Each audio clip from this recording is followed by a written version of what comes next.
Right across Canada, the real estate market has been hit hard over the past month. House prices are dropping. Open houses, well, they're impossible. And sales are falling. Buyers, sellers, renters, and landlords all have a lot of questions. Here with some answers is David Fleming of the Toronto Realty blog. Good to have you with us this morning. Thanks for having me. I just want to set the scene for everybody. In the first 2 months of this year, David, we know more than 65,000 homes were sold in Canada, which means as many as 130,000 families may be in limbo, waiting for these transactions to close. So if you have sold a home, purchased a home, and have closing dates, are they still good to go? So far, so good. I have about 10 pending closings, and there's only one transaction where we received an extension. We did give an extension, but it's because we received a further deposit. So my advice to anybody on the sell side is if you ask for a further deposit and the buyer provides it, great. It's a great indication that they're ready to close.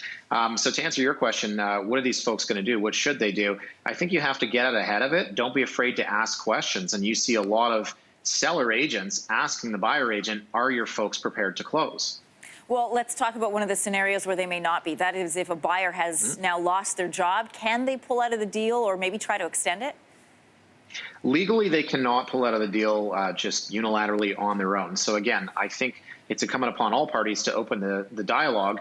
And sometimes the lawyers get involved. Sometimes it can be from agent to agent. So what we're seeing now is that a lot of the banks, even though the Bank of Canada has slashed its interest rate and the banks have increased their rates, the banks aren't really I don't know if it's fair for me to say, the banks aren't really helping right now in a situation where I think a lot of folks need help. So they have allowed some mortgage deferrals, as we saw in an article yesterday. There's interest rates or further interest on top of that. But the banks right now are not exactly doing what we would hope they would do, which is lend a helping hand to these folks. If anyone is out there and they had planned to move in the next couple of months, should they consider canceling or even postponing? Well, again, it depends on where you are in the transaction. So I had a dozen listings scheduled to come out in April and May. We're not listing any of those. We just can't. We think as realtors, we have a social responsibility to not create situations where people are coming in and out of homes. So for those folks, I would say put your plans on hold, at least until we have some more clarity. For the folks that are in transactions right now, you've got to talk to the other side and see what's happening, because there's a lot of money at stake and there's a lot of families at stake. David, do the rules change if you are planning to move between provinces?